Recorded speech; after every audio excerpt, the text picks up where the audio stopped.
Imagine waking up one morning to the sound of news anchors shouting the words no royal watcher ever expected to hear.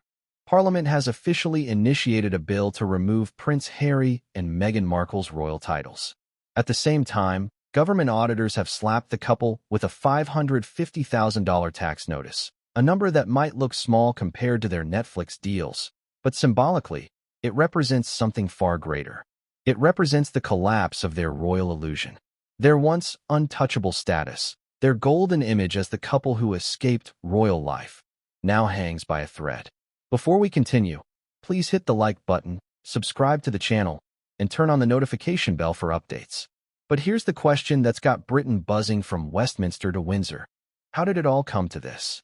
Wasn't this the couple who once stood before the world declaring their freedom, promising a life of independence, philanthropy, and honesty? Weren't they supposed to be the beacon of a modern, progressive monarchy? What changed? The truth, as Parliament insiders are now whispering, is far more complicated and much darker than anyone expected. It began quietly. A group of MPs, fed up with what they called the erosion of royal integrity, started pushing for what was first dismissed as a symbolic motion, the Royal Title Removal Bill. But what began as a political stunt quickly spiraled into a full-blown constitutional earthquake. Within days, it became clear that this was no mere publicity move. It was real, and it had the potential to forever redefine who gets to call themselves royal. The British public, meanwhile, was divided. Half demanded accountability. If you leave the firm, they argued, you leave the titles, the privileges, the protection. The other half saw it as revenge, a vendetta against a couple who dared to challenge the system. But no one, not even the most devoted Sussex supporter, expected the twist that followed. A massive tax bill, linked not to the UK Crown estate, but to an investigation stretching across continents. Let's be honest, $550,000 may not bankrupt Harry and Meghan, but it's not the money that matters. It's what it reveals.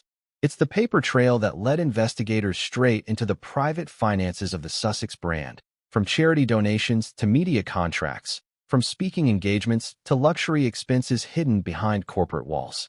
And that's when Parliament stepped in. Picture this. Westminster, early morning. The fog hangs heavy over the Thames. Inside the chamber, the atmosphere is electric. MPs shuffle papers, journalists clutch their microphones, and the speaker's gavel strikes. Silence falls. The motion is read aloud. A bill to review and potentially remove royal titles in cases of misrepresentation or abuse of public trust. The chamber stirs. It's not just about Harry and Meghan anymore. It's about legacy, accountability, and power. The kind of power that the monarchy has guarded for centuries. Now pause for a moment and ask yourself, when was the last time Parliament dared to even mention stripping a royal of their title? You'd have to go back generations, to moments of scandal that nearly tore the monarchy apart. But here it was, happening live, with the cameras rolling and the world watching. And in that moment, one thing became painfully clear. This wasn't just politics. It was personal. Sources close to the palace whispered that King Charles himself was blindsided by the bill. Others claimed he quietly approved it, letting the process play out to protect the crown's image. Still, others insisted that the king's silence spoke volumes, that this was the monarchy's way of drawing a line in the sand. You can leave the family, one insider reportedly said, but you can't trade the family name. Meanwhile, across the Atlantic, in their sprawling Montecito mansion, Harry and Meghan were said to be in a state of disbelief. The tax letter arrived first, a neatly folded envelope from British authorities, cross-referenced with U.S. filings. It cited discrepancies, unreported earnings, and possible double taxation on income connected to media appearances and foreign partnerships. Then came the headlines. Sussexes face parliamentary probe over title misuse.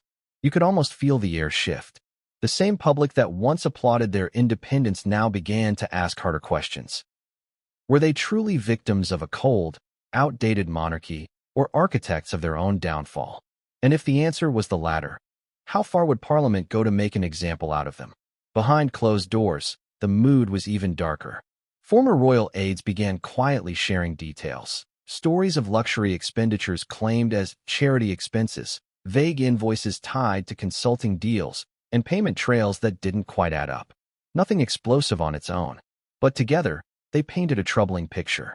A senior MP, who requested anonymity, was quoted saying, "The Sussexes wanted to live like celebrities but be treated like royalty. That's not how it works in a constitutional monarchy." Those words hit harder than anyone expected, because that's the essence of the royal title removal bill. Not vengeance, not politics, but symbolism. A signal to the world that royal privilege must have limits. That even those born or married into the crown can't shield themselves behind titles while living as global influencers. But here's the part no one's talking about. Who really drafted the bill? Who stood behind the curtain and pushed it forward when others hesitated? Some believe it was a senior conservative MP, motivated by public outrage. Others say it came from within the palace, an insider who's grown tired of the Sussex drama and wants the monarchy to move on. But there's one rumor that stands above them all. That the first draft of the bill wasn't written in Westminster at all, but by someone with royal blood. And if that's true, the betrayal isn't just political. It's deeply personal. As journalists began connecting the dots, the narrative shifted from speculation to suspicion. Every financial leak, every quote, every late night exclusive suddenly looked coordinated. Someone wanted this story out. Someone wanted Harry and Meghan cornered. The media, sensing blood, dove in. Talk shows dissected every detail, while newspapers splashed headlines about royal reckoning and tax trouble in paradise. And through it all, the couple remained silent. No interviews, no statements, just eerie quiet. But silence, in a story like this, is never peace. It's pressure, the kind that builds until something cracks. The British public loves drama, but they also love justice. And as the days passed, people began asking, should royal titles be permanent? Should anyone who profits from the crown while criticizing it still be called Duke or Duchess? Every question added another spark to an already raging fire. And yet, the most shocking revelation was still to come. Because as investigators traced the $550,000 tax discrepancy, they stumbled upon something unexpected. Not a single missing document, but a network of private companies and consulting entities that pointed to something far bigger than one couple's finances. It hinted at a global web of influence and branding built entirely around the Sussex name. That discovery, insiders claim, is what pushed Parliament to act faster. It wasn't about the money, it was about perception, about protecting the dignity of the institution, about preventing royal status from being turned into a commercial trademark. And so, as the House prepared for debate, one parliamentarian leaned into his microphone and said the words that would ignite the most controversial royal discussion in decades. This bill is not about punishment. It is about preservation. The chamber erupted. Cheers, jeers, arguments. It was chaos. And far away in California, the Duke and Duchess of Sussex watched the coverage unfold. Some say Meghan wept. Others say she simply stared at the screen in silence, her expression unreadable. Harry, reportedly, was pacing the room, phone in hand, making calls to lawyers, to advisors, to anyone who could explain how this happened. Because make no mistake, this wasn't just a headline. It was a warning. For the first time since their royal exit, the Sussexes faced a force they couldn't control, Parliament itself. And here's where the irony hits hardest. For years, they've talked about truth, transparency, and accountability. But now, it's those very principles that are turning against them. What started as a story of liberation has morphed into a reckoning. A reckoning not just for Harry and Meghan, but for what it means to be royal in the 21st century. Can someone truly step back, yet keep the privileges? Can one live as a global brand while still bearing titles paid for by the taxpayers' respect? These are questions that no one in the palace ever wanted to answer, but Parliament just forced them to. And somewhere between London and Los Angeles, one quiet decision is about to tip the balance even further. A hidden name on the original draft of the bill. A signature few expected to see. Because sometimes, the sharpest betrayal doesn't come from your enemies. It comes from your own bloodline. And as Parliament prepared to debate that fateful clause, one truth became impossible to ignore. The royal title removal bill wasn't just about reform. It was about revenge. But what no one knew, not the MPs, not the palace, not even Harry and Meghan, was that a single document buried deep in the archives would soon reveal the true mastermind behind it all. And when that name comes out, it won't just shock the monarchy. It will shake the world. Because this isn't just a story about taxes or titles. It's a story about power, who has it, who wants it, and who's willing to destroy everything to keep it. But what came next would change everything, and no one saw it coming. They said it could never happen, that the crown was untouchable, that Parliament would never dare to cross the invisible line separating government from the throne. But that morning, the unthinkable happened. Parliament had done the one thing Buckingham Palace never believed it would: introduce a bill that could strip a royal of their title. The news hit the airwaves before sunrise. Breaking: Parliament initiates royal title removal bill. The words flashed across TV screens and phone notifications like an alarm bell ringing across the kingdom. Within minutes, it wasn't just news, it was chaos. Why now? Why this couple? And who had the courage, or the audacity, to propose it? The answer, at first, was hidden beneath layers of formality and procedure. Reporters swarmed Westminster like wasps around spilled sugar. Every network, every headline, every whisper echoed the same question. Is this the end of the Sussex titles? Inside the chamber, the tension was suffocating. Papers rustled. Members exchanged cautious glances. Some smirked as if finally vindicated. Others looked uneasy, as though they were watching the monarchy itself stand on trial. The speaker cleared his throat. Silence fell. This bill, he began, his voice steady but sharp, concerns the preservation of royal integrity and the accountability of those who represent the crown, whether they reside within or beyond the borders of the United Kingdom. That last part, beyond the borders, was a dagger pointed straight at California. Across the Atlantic, in Montecito, the morning sun poured through expensive glass walls, but inside, the atmosphere was icy. Harry and Meghan had seen the headlines. The couple sat at opposite ends of a polished wooden table. Meghan clutched her phone, scrolling furiously. Harry leaned forward, hands clasped, expression blank. "Tell me this is a joke," she muttered. Harry didn't answer. He couldn't, because deep down, he already knew this was no bluff. Parliament didn't bluff. And when the Crown's patience ran out, it acted decisively. What made this bill so explosive wasn't just its content. It was its timing.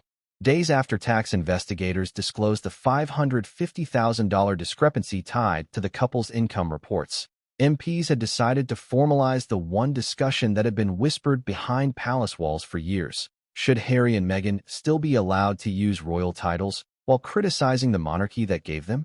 The irony was impossible to ignore. For years, Harry and Meghan had claimed they wanted freedom from royal duties, yet they continued to use the very titles they claimed had trapped them.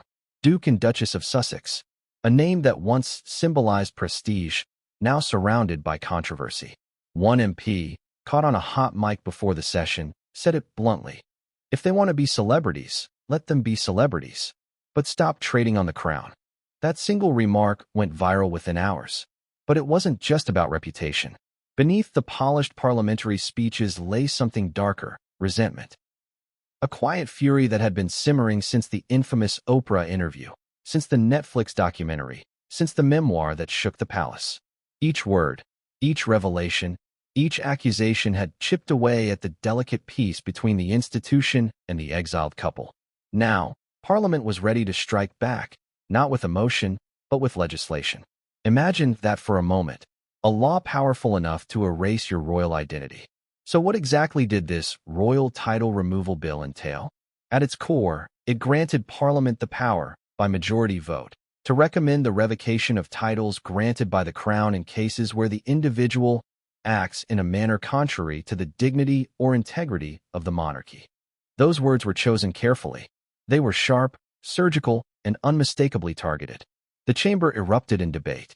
Supporters of the bill framed it as a matter of principle, protecting the sanctity of the monarchy. Opponents called it dangerous overreach, a slippery slope that could politicize the crown. But underneath those arguments lay a single unspoken truth. Everyone knew who this was about. This wasn't a general reform.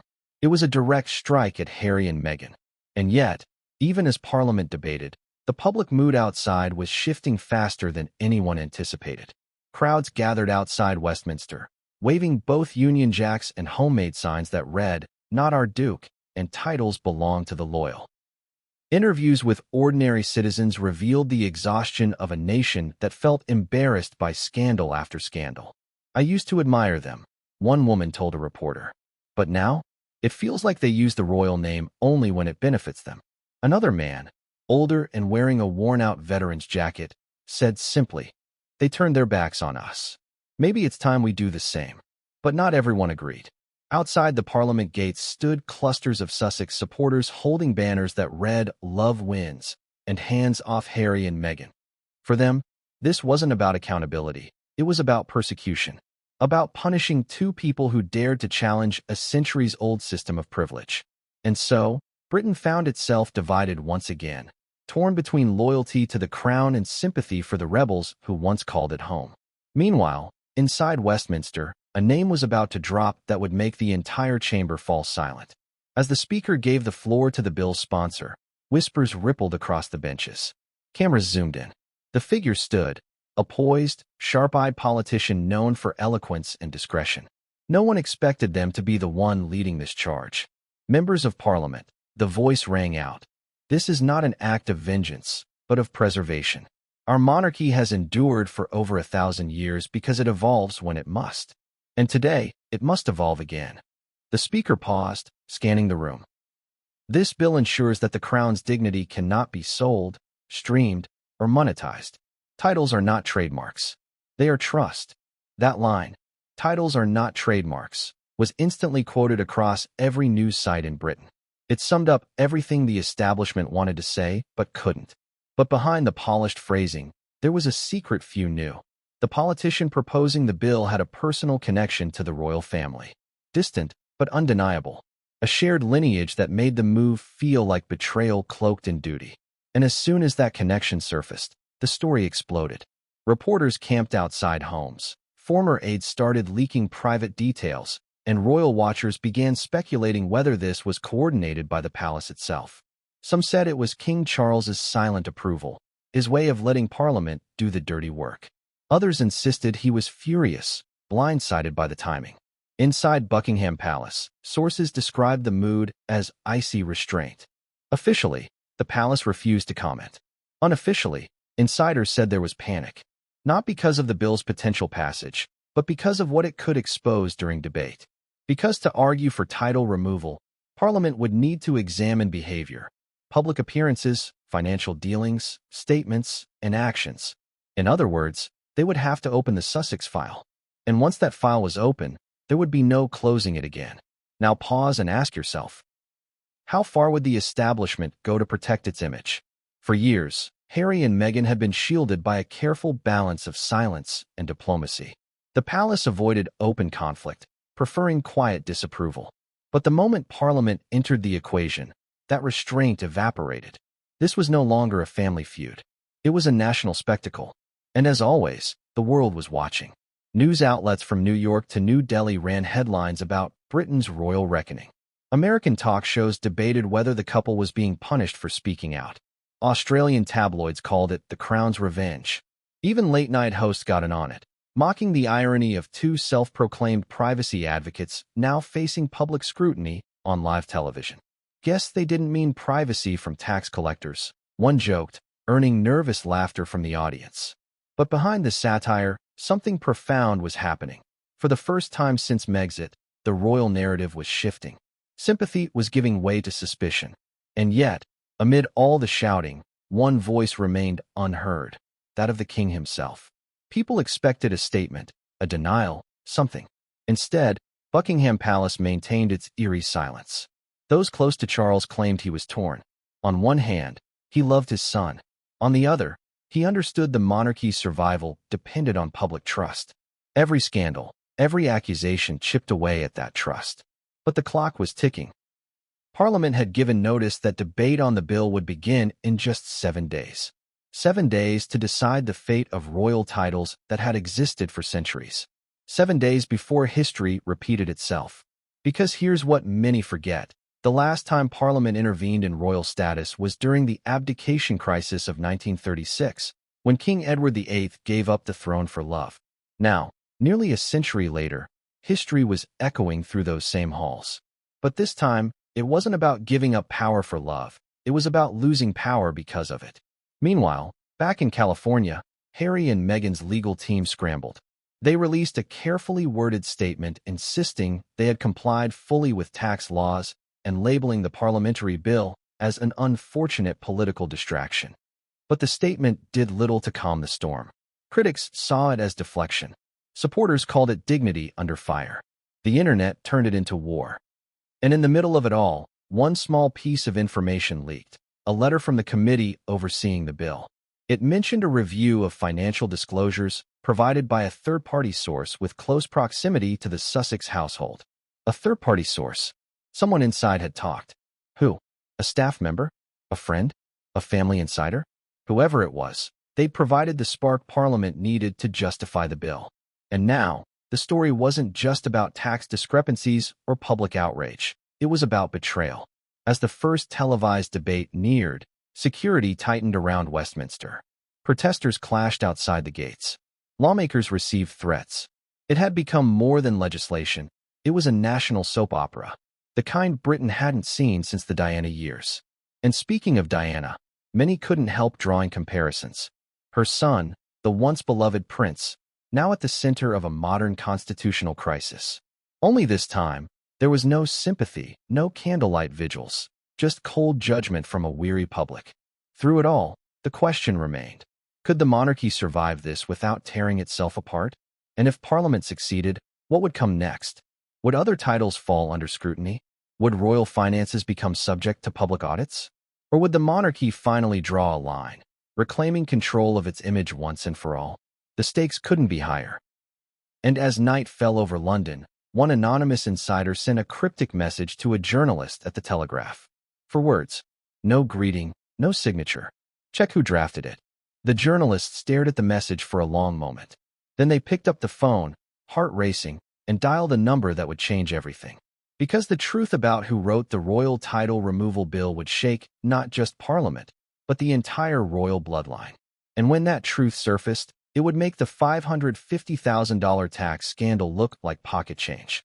Because money can be repaid, titles can be lost, but trust, once broken, can never be rebuilt. And that's exactly what was about to happen next. The story wasn't just beginning. It was detonating, and the explosion would reach the palace gates.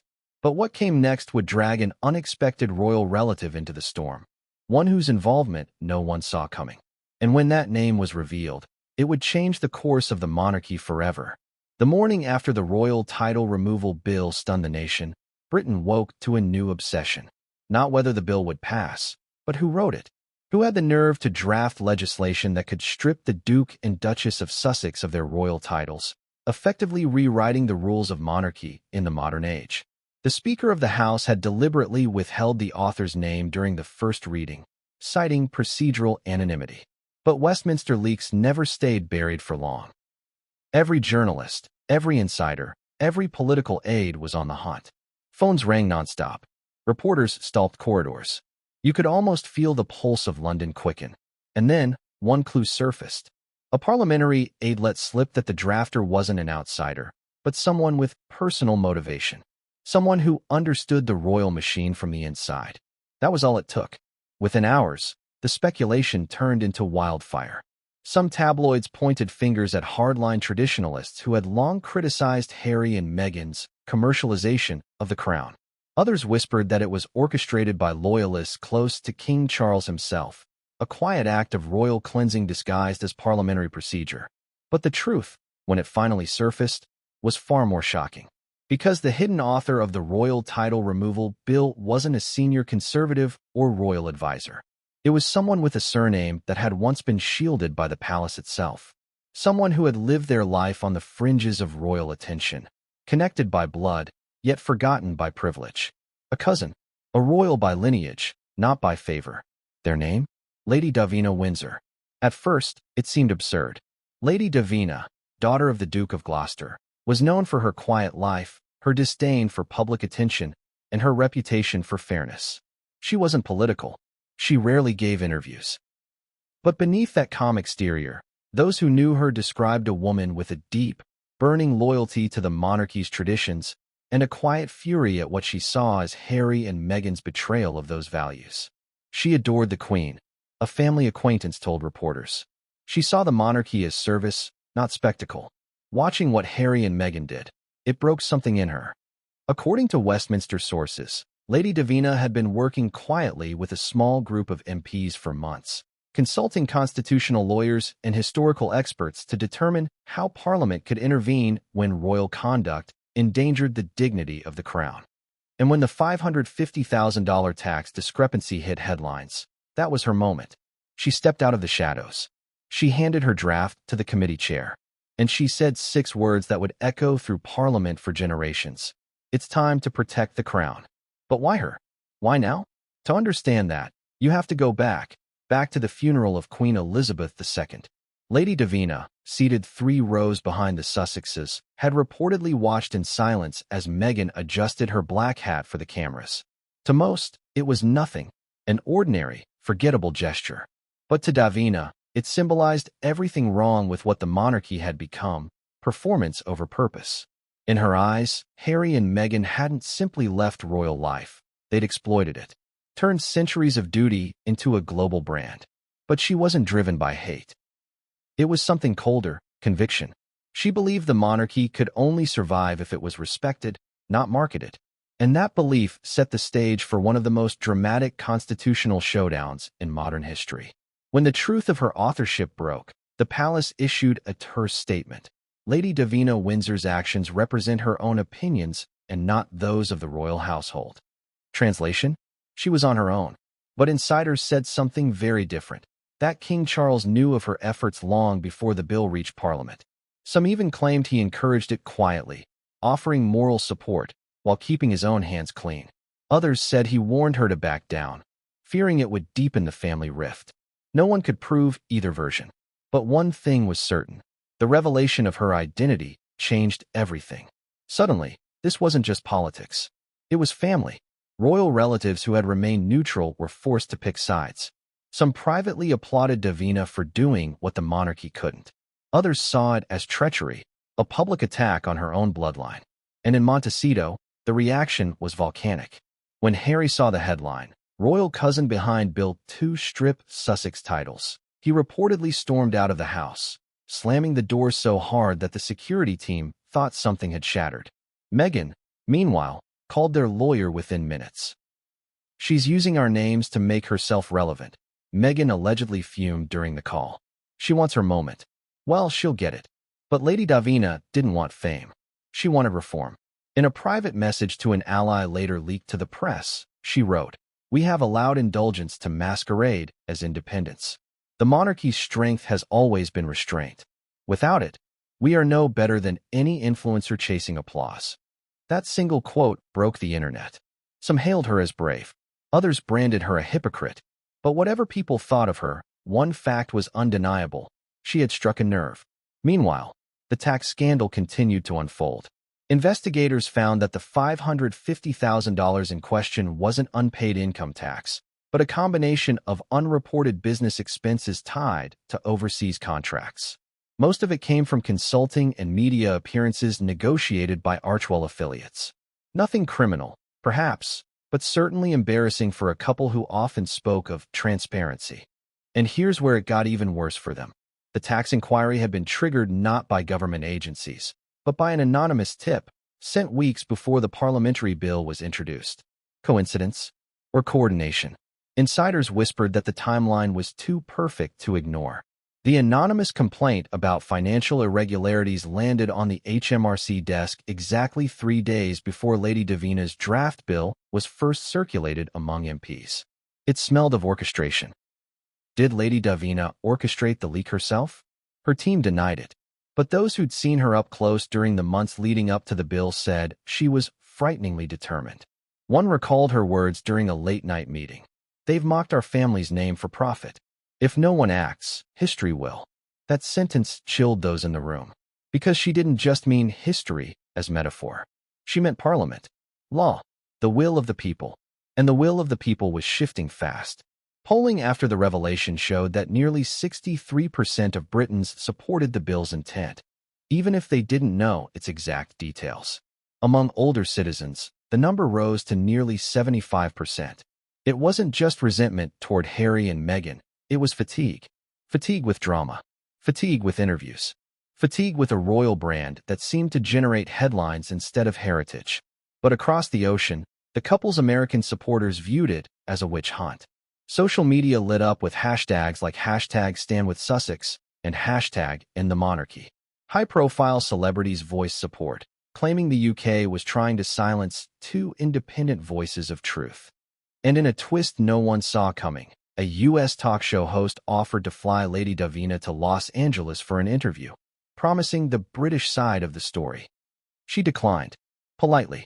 She's not doing this for applause, one insider told The Guardian. She's doing it because she believes someone has to. But that belief came at a price. Within days of her authorship being confirmed, Lady Davina's security detail was doubled. Her home was placed under 24-hour watch. Anonymous threats poured in, handwritten letters, emails, even phone calls. One chilling message simply read, "You're next." Yet she never wavered. During a late-night parliamentary session, she was overheard telling another MP, "If I stop now, everything my grandmother stood for means nothing." The words carried weight. Her grandmother had served Queen Elizabeth closely, a lifelong aide and confidant. For Davina, this wasn't politics. It was legacy, and that legacy was now pushing the monarchy to a crossroads. Because her bill had exposed something Parliament had avoided for decades, the uncomfortable truth that royal privilege, unchecked, could corrode public faith. Behind palace walls, panic grew. Advisors warned King Charles that public support for the Sussexes was collapsing, but sympathy for them in the US was exploding. "If this continues," one aide said, "we'll have a constitutional crisis with international consequences." Still, Charles stayed silent. Some believed his silence was strategic, letting Parliament play bad cop. Others thought it was despair, a father watching his family crumble under public spectacle. But there was another theory, one that few dared to speak aloud, that maybe, just maybe, the king wanted the bill to pass. Because if Parliament stripped the Sussexes of their titles, he wouldn't have to. The monarchy's hands would stay clean. And in the background, Lady Davina continued to work. Calm, composed, unapologetic. In one closed-door meeting, a reporter hiding near the corridor overheard her say something haunting. "This is not about punishing Harry. It's about saving the monarchy from itself." But what she didn't know, what no one in that room knew, was that her actions had already triggered a chain reaction she couldn't control. Because just as she was preparing her next speech, an anonymous courier delivered an envelope to a Westminster clerk. Inside were 3 pages of financial correspondence, emails linking an MP involved in the bill's support group to a private consultancy with ties to the palace. The implication was explosive. Parliament's moral crusade might not be as pure as it seemed. Someone, somewhere, had been pulling strings. And as the documents began to circulate among senior MPs, whispers of hypocrisy started to spread. Was the royal title removal bill really about justice? Or was it a smokescreen to hide something far more political? As one journalist later put it, the monarchy was on trial. But maybe, just maybe, so was Parliament. Because if those emails were authentic, they would prove that this wasn't merely Lady Davina's crusade. It was an orchestrated move involving some of the highest offices in the country. And when Harry and Meghan's lawyers caught wind of it, they saw their chance. A counterstrike. They weren't going down quietly. Plans were already underway for an emergency press conference. And when that day came, it would turn the royal title removal bill from a political battle into a global war of reputations. But before that could happen, another secret was about to surface, one buried deep within the royal archives. A secret so powerful that even the king himself would struggle to contain it. And when it emerged, it wouldn't just question who wrote the bill. It would question why it was written at all. Because beneath the layers of politics, pride, and punishment, there was another reason this bill existed. A reason that had been hidden for years, buried in a private document sealed under royal order. And the moment it's revealed, everything the public thought they knew about the royal title removal bill will collapse. The monarchy's war with the Sussexes was about to become personal. Very personal. It started with a letter, plain, official, unremarkable on the outside. The kind of envelope that most people ignore until it's too late. But when Harry opened it, he knew immediately this wasn't just another piece of mail. The return address alone made his pulse quicken. HM Revenue and Customs. Compliance Division. A storm was brewing, and this envelope was the thunderclap. The figure printed in black and white at the bottom of the page seemed almost unreal. £433,000. In US dollars, just over $550,000. It wasn't a fine. It wasn't a criminal charge. It was a demand. The letter alleged that the couple owed taxes for unreported income tied to international appearances, production deals, and royalties related to their Archewell ventures. Nothing screamed scandal louder than the words financial irregularities. And just like that, the story shifted. The headlines that had been dominated by the royal title removal bill were suddenly split in two. Now it wasn't just about their titles, it was about their money. But here's the part that stunned everyone. The investigation didn't start in Britain. It started in the United States. A joint review between US and UK tax authorities flagged cross-border discrepancies linked to charitable donations, production revenue, and personal consultancy fees. In simpler terms, money was moving across borders in ways that didn't quite make sense on paper. And when auditors traced it back to the source, they found Archewell, the Sussexes' pride and joy, the brand that was supposed to represent compassion in action. So how did $550,000 go missing from the books of two people who prided themselves on transparency? That's where things got murky. According to leaked documents obtained by an investigative journalist from the Times, part of the issue came down to misclassified revenue. The couple had allegedly used overlapping entities to receive payments for speaking engagements and content deals, some registered under Archewell, others under personal accounts or US-based LLCs. On paper, it looked legal, but to the tax office, it looked suspiciously like avoidance. When questioned, one accountant reportedly admitted off the record, it wasn't fraud, it was arrogance. They thought the rules didn't apply to them anymore. Let that sink in. The same couple who publicly championed ethics and accountability now found themselves facing questions about hidden income. The reaction in Parliament was immediate and merciless. MPs who had previously hesitated to back Lady Davina's bill suddenly found new ammunition. One member stood up during session and said, "If the Sussexes can't manage their finances transparently, how can they represent the values of the crown?" Another called the situation a moral crisis disguised as a financial one. The British public, meanwhile, was divided yet again. To some, the $550,000 was nothing more than a bureaucratic misunderstanding, the sort of mess that could happen to anyone navigating transatlantic tax systems. But to others, it was symbolic. Proof that the couple's talk of independence was nothing but a facade. And then came the photographs. A paparazzo, tipped off by a mysterious caller, captured Meghan leaving a luxury spa in Santa Barbara the same day the tax notice was delivered. She was dressed casually, sunglasses on, expression unreadable. The tabloids ran it under the headline, "Unbothered Duchess spotted amid tax scandal." Public opinion turned colder overnight. Because perception, as the couple had learned time and again, mattered more than paperwork. Now here's where the story takes its darkest turn, and where things start to connect. According to confidential leaks from within HMRC, the audit had originally been triggered by a flagged donation from a foreign entity, a media investment group based in Qatar. The payment, reportedly labeled as consulting support, amounted to nearly $300,000. It was funneled through a holding company connected to Archewell Productions. Officials wanted to know, what was the payment really for? Meghan's team claimed it was part of a legitimate sponsorship negotiation for a charitable docuseries. But the description was vague, and the trail of documents incomplete. One memo within HMRC read, "Insufficient disclosure of purpose. Cross-border audit recommended." That audit led straight back to the UK, where Parliament's Committee on Constitutional Affairs had just received Lady Davina Windsor's royal title removal bill. Coincidence? Maybe. But if you ask insiders, the timing was too perfect to ignore. One former Treasury official described it bluntly. The tax notice gave Parliament moral leverage. Suddenly, the debate over royal conduct wasn't just ethical, it was financial. Across the ocean, Meghan was furious. She saw it as a coordinated attack, an attempt to discredit them before the bill could even be voted on. "How can they audit us?" she reportedly shouted during a meeting with advisors. "We don't even live there anymore." But that was the problem.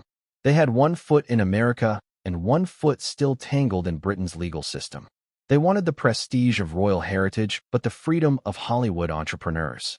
The hybrid lifestyle they built for themselves was now the very thing unraveling their empire. Harry, for his part, was more subdued. "Maybe we missed something," he said quietly, pacing the room. "Maybe one of the accountants messed up." "Don't you dare," Meghan snapped. "They're not going to paint us as criminals." She was right about one thing. This wasn't about crime. It was about perception. The second envelope looked ordinary. Cream paper, black ink, no royal crest, no official seal. But the name written across it in elegant cursive froze Meghan where she stood. It wasn't from Parliament. It wasn't from an attorney. It was from Buckingham Palace. For a long time, she just stared at it. She said nothing, didn't move, didn't breathe. Harry, sitting by the window scrolling through his phone, finally looked up. "Who's it from?" he asked. Her voice came out flat. "Charles." The air in the room changed. She placed the envelope on the marble counter like it might explode. The faint scent of wax and paper filled the air as she slid it open. 3 pages, hand-signed, written in the unmistakable looping handwriting of King Charles III. "Dear Harry and Meghan," it began. "After careful consideration and following recent developments, I have been advised to convey the position of the Crown regarding the matters now before Parliament." No greeting, no warmth. Just protocol. Just the cold precision of a man forced to choose duty over blood. Harry's hands trembled as he read over her shoulder. It wasn't just a warning. It was an ultimatum. The king had written to express regret that Parliament's royal title removal bill had entered its advanced stage, but clarified that the Crown shall not intervene, either to support or oppose the bill. Translation: you're on your own. The second paragraph cut even deeper. It referenced ongoing investigations into financial discrepancies and matters of taxation that may, if substantiated, bring disrepute to the monarchy. The king's message was unmistakable. If they didn't resolve their issues quickly, he would not stand in their defense. And then came the final line, a single sentence that would haunt them both. "I must now act as sovereign first and father second." Meghan set the letter down slowly. Harry didn't move. The silence in that California mansion was deafening. For a long time, neither of them spoke. Finally, Meghan whispered, "He's abandoning us." Harry's eyes stayed on the letter. "He's protecting the Crown." She turned sharply. "From us." Harry didn't answer, but his expression said everything. The king's letter had done what Parliament, the media, and the tax auditors couldn't. It silenced them. For the first time since their royal exit, they didn't have a counterstatement ready. No PR spin, no clever soundbite. Because this wasn't a tabloid story anymore. It was family turning against family. Hours later, the letter leaked. No one knew who did it. Some said a palisade. Others claimed someone in the Sussex household had tried to get ahead of the story. But by evening, major news outlets around the world were quoting its key line: "Sovereign first, father second." It was brutal. Royal correspondents called it a declaration of separation more painful than abdication. Political analysts said the leak made the monarchy appear ruthless but decisive. The public, once sympathetic to the king's dilemma, now saw him as cold, unfeeling, a monarch willing to sacrifice his son for survival. Yet privately, inside Buckingham Palace, the king was said to be in turmoil. He had rewritten the letter half a dozen times, each version more restrained than the last. His advisors had urged him to act swiftly. The institution must come before emotion, one reminded him. And in the end, he did exactly that. But what he couldn't have predicted was what that letter would unleash. Because just hours after its leak, another letter arrived. This time, addressed to Parliament's special committee overseeing the royal title removal bill.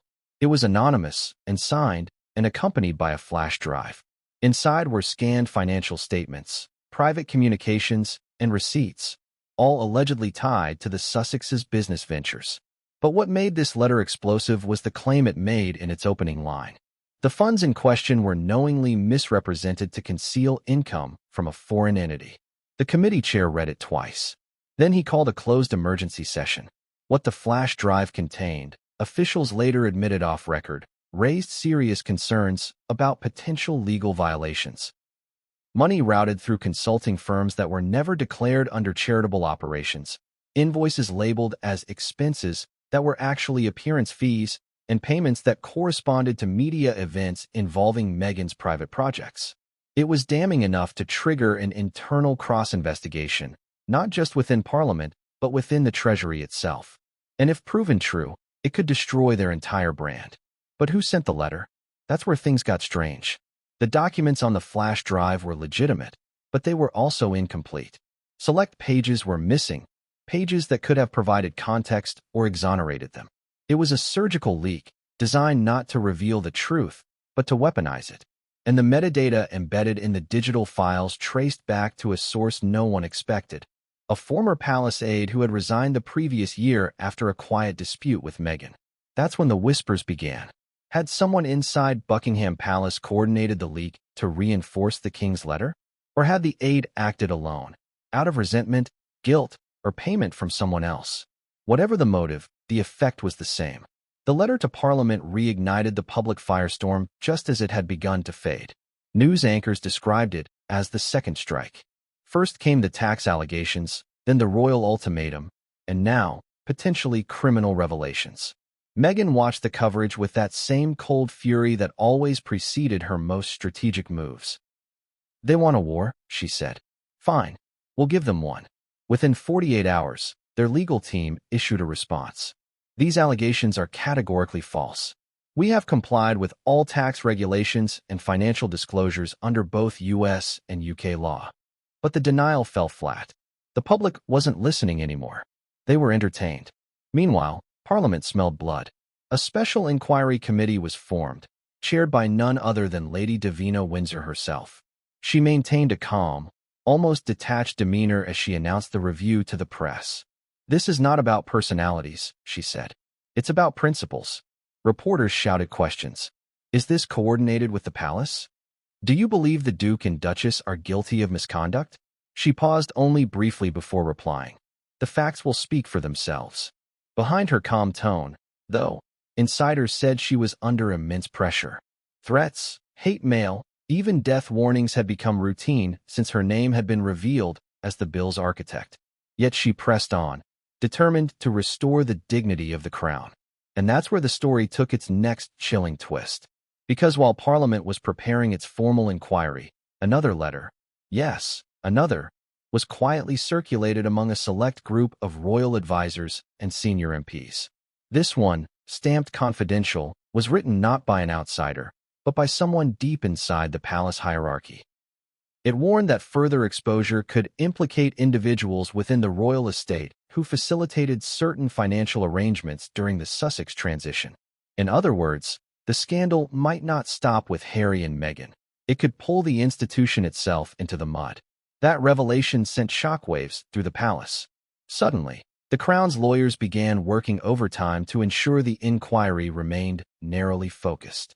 The King's private secretary reportedly made several discreet calls to committee members, urging restraint and focus on the central issue.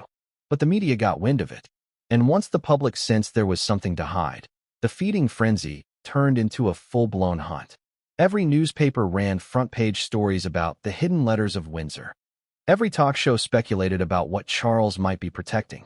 Some hosts even dared to suggest that if royal staff had indeed facilitated certain transactions, the monarchy itself might face unprecedented legal scrutiny. And in that moment, the king's silence began to look less like strength and more like guilt. The narrative was spinning out of control. Harry and Meghan's press team seized the opportunity. They began framing themselves not as suspects, but as scapegoats, victims of a power struggle between old-world monarchy and modern independence.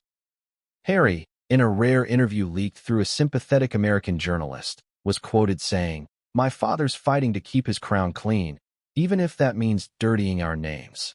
But history will remember who stayed silent and who spoke the truth." It was emotional, defiant, calculated. Meghan followed with a subtle but pointed appearance on a podcast, where she said, "Silence isn't always noble. Sometimes it's just convenient." Those two quotes spread like wildfire. Suddenly, public sympathy began to shift again, especially across the Atlantic. The couple's supporters argued that the monarchy was weaponizing its own institutions to suppress dissent. Meanwhile, back in Britain, Parliament's committee moved fast. The inquiry sessions were set to begin within a week. Witnesses were being summoned. Documents were being collected. And the press, eager for spectacle, branded it the royal reckoning. But amid all the noise, no one noticed one curious detail buried deep within that anonymous letter to Parliament: the return address on the envelope. It wasn't mailed from London, not even from within the UK. It was postmarked from a small coastal town just outside Lisbon, Portugal. And that might have meant nothing, until a journalist cross-referenced travel logs and discovered that a certain former royal accountant, once responsible for overseeing the transition of the Sussex finances, had quietly relocated to Portugal 6 months earlier. The same accountant who had vanished right before the initial tax audit began. Was this the real whistleblower? The missing link tying everything together? No one knew. Not yet. But what was certain was this: the letter that King Charles had written to his son had triggered a chain reaction no one could control. His effort to protect the crown had backfired spectacularly. Instead of closing the chapter, he had opened Pandora's box. And as Parliament prepared for its inquiry, new leaks hinted that even more letters existed, private exchanges between senior royals and government officials discussing strategic containment. The monarchy was on the defensive. The Sussexes were cornered. The media was ravenous. And public trust was hanging by a thread. But the real shock wasn't in what had been written. It was in what was about to be said under oath. Because among the first witnesses scheduled to testify at the inquiry was someone no one expected. Someone who had stayed silent since the day Meghan and Harry left the palace. Someone who knew exactly how every deal was negotiated and every payment routed. And when that person spoke, it wouldn't just expose the truth behind the $550,000. It would reveal the name of the one royal who had secretly supported the couple all along. A revelation that would split the royal family down the middle. And by the time the hearing began, even the king himself would be forced to ask the question that haunted everyone involved. How much truth can a monarchy survive? But what came next would prove that the worst secrets aren't found in letters. They're spoken in Parliament, when the cameras start rolling and the walls begin to tremble. They had been cornered before, but never like this. For years, Harry and Meghan had controlled their narrative with military precision. Every scandal, every rumor, every headline. They met it with a statement, an interview, a documentary, or a carefully curated exclusive. But this time, nothing was working. The king's letter had publicly disowned them. The Parliament inquiry had begun. The $550,000 tax scandal refused to die. And now, they were watching their royal identity, the brand that built their empire, being dismantled, piece by piece, in front of the world. Something had to be done. Fast. The couple's inner circle gathered in Montecito that evening. Advisors, PR specialists, and one or two friends who still dared to show up. Meghan paced the room like a general planning a counterstrike. Harry sat in silence, jaw clenched, eyes on the television. The news ticker at the bottom of the screen flashed cruelly. Parliament inquiry begins into Sussex conduct. Public trust in monarchy at new low. Meghan stopped pacing. "We're not letting them define us again," she said. "Not this time." Her PR strategist, a slick Californian with the kind of smile that hides panic, nodded cautiously. "We'll take back control of the story. But we need to be aggressive. Transparent. Emotional. Emotional." Harry muttered. "They think we're liars." "Exactly," Meghan cut in. "So we show them the truth, the real us. Not their version." Her tone had that familiar edge, determination wrapped in defiance. It was the same tone she'd used before the Oprah interview, before the Netflix series, before the memoir. But this time, the stakes were higher. This wasn't just about sympathy. It was survival. Their team quickly mapped out what they called Operation Reclaim. Step 1. Go public with a live statement. Not a press release, not a pre-recorded video. A live appearance. The raw emotion would drive headlines. Step 2. Reveal exclusive evidence that the $550,000 tax discrepancy was a bureaucratic misunderstanding, including selective screenshots of emails and financial statements, carefully redacted but convincing enough to shift the blame. Step 3. Pivot the narrative. Turn the focus away from money and back toward the institution, the royal family, Parliament, and the system that had weaponized bureaucracy to punish independence. It was classic Sussex strategy, attack through vulnerability. They picked their outlet carefully, a major American news network with a global audience. The host was sympathetic, the lighting flattering, and the questions pre-approved.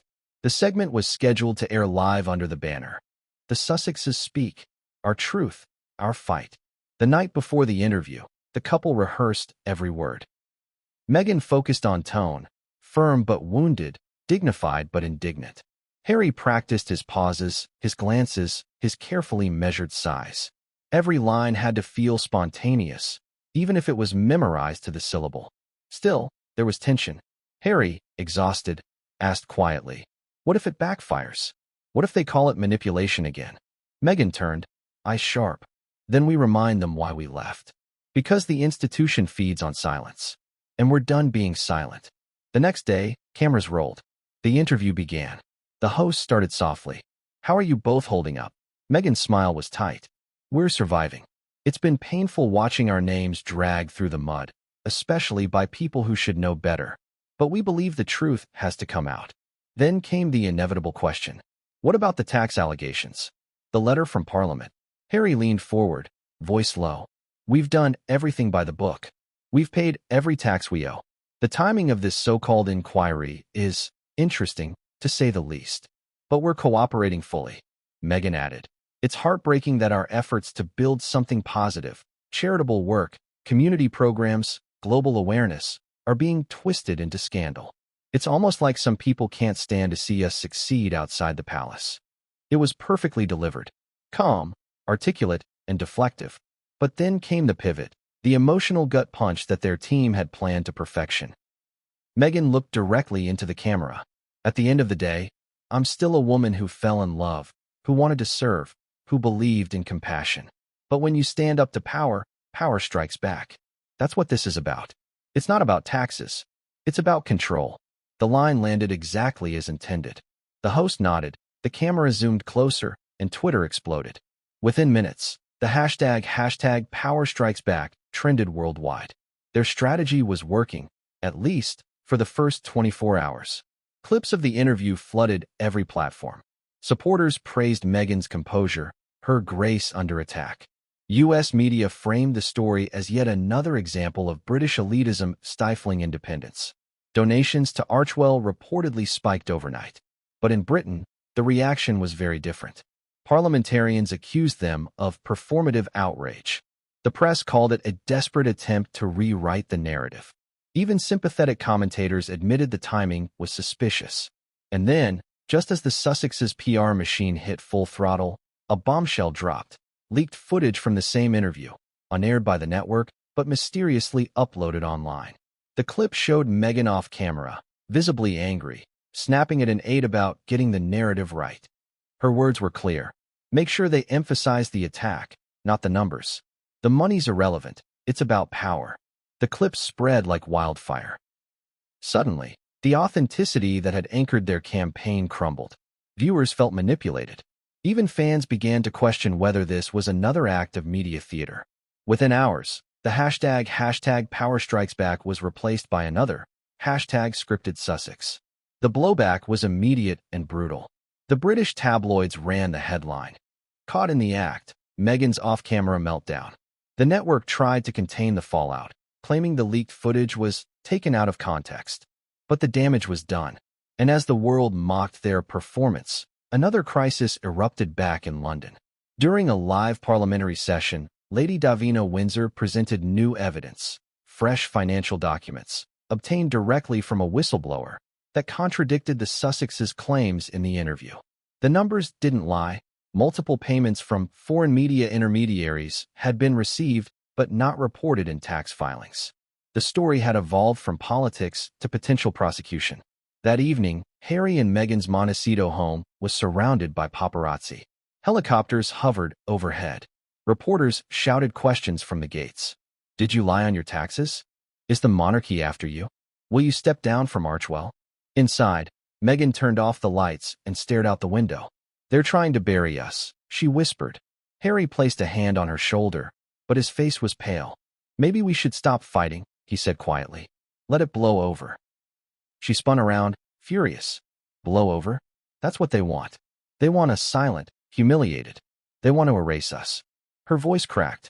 For a moment, she wasn't the Duchess, the strategist, the performer.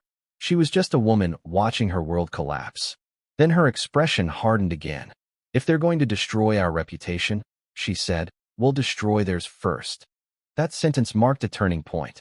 Within days, their team began leaking private details about royal finances, personal feuds, and internal palace politics, carefully framed as anonymous sources in American tabloids.